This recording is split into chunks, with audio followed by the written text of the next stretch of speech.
जैसा कि आप जानते हैं कि हर तरह के लोगों की एक सकाफत होती है।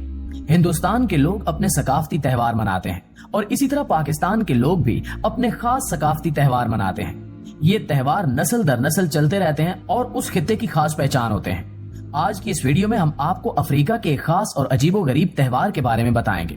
आज हम बात करने वाले हैं वूडो डांस की।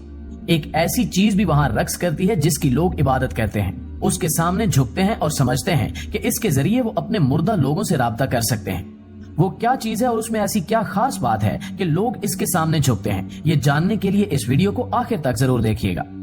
दोस्तों, वूडो डांस अफ्रीका की सकाफत और रूहानियत का एक अहम हिस्सा समझा जाता है। ये डांस मखसूस लिबास, म्यूजिक और रूहानी अकायद पर मुश्तमिल है।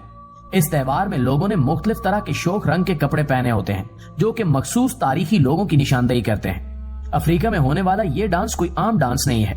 इसमें एक अजीबोगरीब बात यह है कि इसमें एक खाली रक्स करने वाला ढांचा भी मौजूद होता है जिसे ज़ैंग बीटो कहा जाता है। ये स्ट्रक्चर गोल गोल घूमता रहता है और वूडो डांस में शामिल रहता है। दिखने में ऐसा लगता है कि इसके अंदर इंसान छुपा हुआ है, लेकिन जब देखा जाए तो इसके अंदर कोई चीज नजर नहीं आती।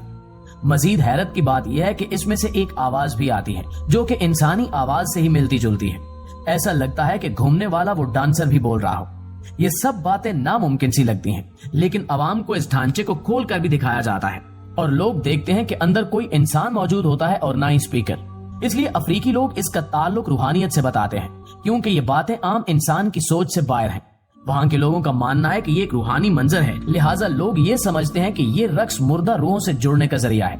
दोस्तों, ये ढांचा अफ्रीकी लोगों के लिए गहरी अहमियत रखता है और इसको वूडो की तकरीबात में पूजा भी जाता है। ये ख्याल किया जाता है कि लोहा के नाम से जाने वाली आबाई रूहें इस ढांचे में रहती हैं और इस ढांचे की नक्लो हरकत के जरिए बातचीत करती हैं। वूडो रक्स लोगों और खुदा के दरमियान ताल्लुक की अलामत समझा जाता है।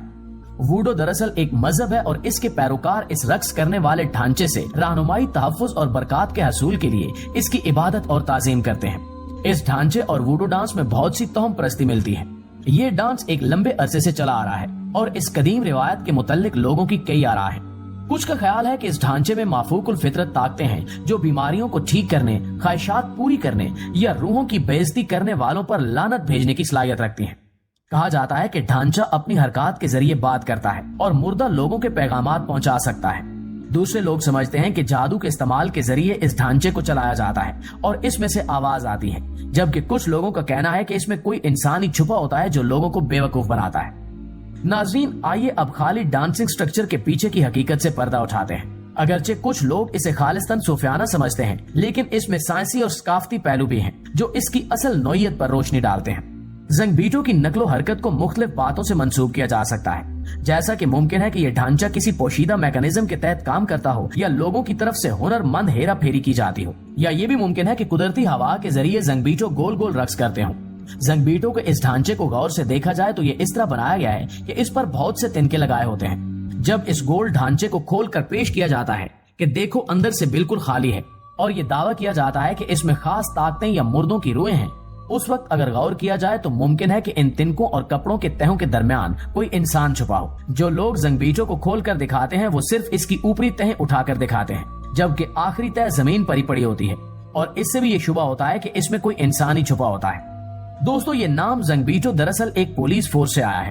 बैरन टूगो और नाइजीरिया के लोगों में रिवायती वूडो पुलिस को ज़ैंग बीटो कहा जाता है। ये एक रिवायती पुलिस और सिक्योरिटी इदारा है जो ओगो कम्युनिटीज में अमन अमान को यकीनी बनाने का जिम्मेदार है। इस पुलिस फोर्स ज़ैंग बीटो को इनके मलबूसात के जरिए पहचाना जाता है जो घास या दूसरे धागे नुमा मवाद से बनाए जाते हैं और कभी कभार रोशन रंगों में पेंट किए जाते हैं। वो लाठियां भी चलाते हैं और अपने चेहरों पर मास्क भी लगाते हैं।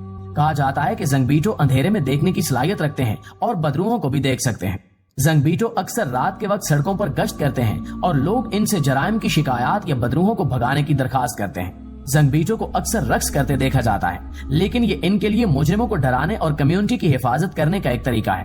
वूडो डांस में शामिल ढांचा इन पुलिस एहलकारों के मलबूसात जैसा होता है, इसलिए इसे भी ज़ैंग बीटो ही कहा जाता है। दोस्तों, डांस में शामिल कुछ दूसरे ढांचे भी होते हैं जिन्हें गोल्जे कहते हैं। ये मगरबी अफ्रीका में पाए जाते हैं और ये अक्सर ज़ैंग बीटो रिवायत से वाबस्ता हैं। ये ढांचे आमतौर पर बांस या लकड़ी से बनाए जाते हैं और वो एक सफेद कपड़े से ढके होते हैं। इनके बड़े गोल सर होते हैं जो मास्क से सजे होते हैं और इनके बाजू अक्सर लंबे होते हैं। ये ढांचे अक्सर वूडो त्योहारों के दौरान गलियों में घूमते नजर आते हैं। کہا جاتا ہے کہ یہ مردوں کی روحوں کی نمائندگی کرتے ہیں اور خیال کیا جاتا ہے کہ وہ برادری کو برائی سے بچانے کی طاقت رکھتے ہیں۔ یہ عقیدہ اس خیال پر مبنی ہے کہ مردوں کی روحیں اب بھی زندہ لوگوں کی دنیا کو متاثر کر سکتی ہیں۔ ان ڈھانچوں کو ان روحوں کو مطمئن کرنے اور کمیونٹی کو ان کے غضب سے بچانے کے لیے مددگار کے طور پر دیکھا جاتا ہے۔ یہ ممکن ہے کہ ووڈو ڈانس کی کچھ شکلیں زنگ بیٹو یا گلیرے میں کالے جادو کا استعمال کیا جاتا ہو۔ مثال کے طور پر کچھ لوگوں کا خیال ہے کہ ان روایات کو منتر ڈالنے، لوگوں پر لعنت بھیجنے یا انہیں جسمانی طور پر نقصان پہنچانے کے لیے بھی استعمال کیا جاتا ہے۔ ووڈو ڈانس کا یہ منظر دیکھنے میں بہت دلچسپ لگتا ہے اور دنیا سے کئی سیاح ووڈو ڈانس دیکھنے افریقہ کے علاقے بینن جاتے ہیں۔ یہ افریقہ کی ثقافت کا ایک عام حصہ ہے، لیکن اس سے متاثر ہونے سے پہلے یہ جاننا ضروری ہے کہ اس میں کئی باتیں ایسی ہیں جو اسلام کی تعلیمات کے بالکل خلاف ہیں۔ ووڈو ڈانس میں زنگ بیٹوں کی عبادت کی جاتی ہے۔ لوگ اس کے سامنے جھکتے ہیں جو کہ شرک ہے۔ شرک ایک سے زیادہ معبودوں کو ماننا اور ان کی عبادت کرنا ہے، جسے اسلام میں ایک بہت بڑا گناہ سمجھا جاتا ہے۔ قرآن جو کہ اسلام کی مقدس کتاب ہے سکھاتا ہے کہ صرف ایک ہی خدا ہے، اللہ، اور وہ ہر چیز پر خالق ہے۔ اس کے علاوہ ووڈو ڈانس اکثر روحوں کے ذریعے خدا سے مدد مانگنے سے منسلک ہوتا ہے، جسے اسلام میں گناہ سمجھا جاتا ہے۔ قرآن سکھاتا ہے کہ خدا اور انسانوں کے درمیان کوئی درمیانی طاقت نہیں ہے اور صرف خدا کی عبادت کی جانی چاہیے۔ اس کے علاوہ ووڈو ڈانس میں اکثر جادو ٹونا شامل ہوتا ہے جو اسلام میں حرام ہے۔ قرآن ہمیں سکھاتا ہے کہ جادو دھوکہ دہی کی ایک شکل ہے اور یہ کہ شیطان اور برے جن اسے لوگوں کو گمراہ کرنے کے لیے استعمال کرتے ہیں۔ اس لیے اسلام ووڈو ڈانس جیسی روایات کو فرد اور معاشرے دونوں کے لیے نقصان دہ قرار دیتا ہے۔ یہ سب لوگوں کو جھوٹے دیوتاؤں پر یقین کرنے، جادو پر عمل کرنے اور ایسی سرگرمیوں میں ملوث ہونے کی طرف لے جا سکتے ہیں جو انسان کے لیے ذاتی طور پر اور دوسروں کے لیے بھی نقصان دہ ہیں۔ یہاں قرآن کی چند آیات ہیں جو شرک اور جادو کے بارے میں بتاتی ہیں۔ اور تمہارا معبود ایک ہی معبود ہے، اس کے سوا کوئی معبود عبادت کے لائق نہیں ہے۔ وہ بڑا مہربان اور خاص رحم کرنے والا ہے، اور وہ اللہ کو چھوڑ کر ایسی چیزوں کی عبادت کرتے ہیں جو نہ ان کو نقصان پہنچا سکتی ہیں اور نہ فائدہ، اور کافر شیطان کا مددگار ہے، اور جادوگر چاہے کہیں چلا جائے اسے کامیابی نصیب نہیں ہوتی۔ دوستو، یہ آیات واضح کرتی ہیں کہ اسلام جھوٹے معبودوں کی پرستش، جادو ٹونے اور کسی بھی ایسی سرگرمی سے منع کرتا ہے جو فرد یا معاشرے کے لیے نقصان دہ ہو۔ ہم امید کرتے ہیں کہ آپ کو ہماری آج کی ویڈیو پسند آئی ہوگی اور آپ نے اس میں سے کچھ نہ کچھ ضرور سیکھا ہوگا۔ ملتے ہیں بہت جلد اگلی ویڈیو میں، تب تک کے لیے اپنا خیال رکھیے گا۔ اللہ نگہبان۔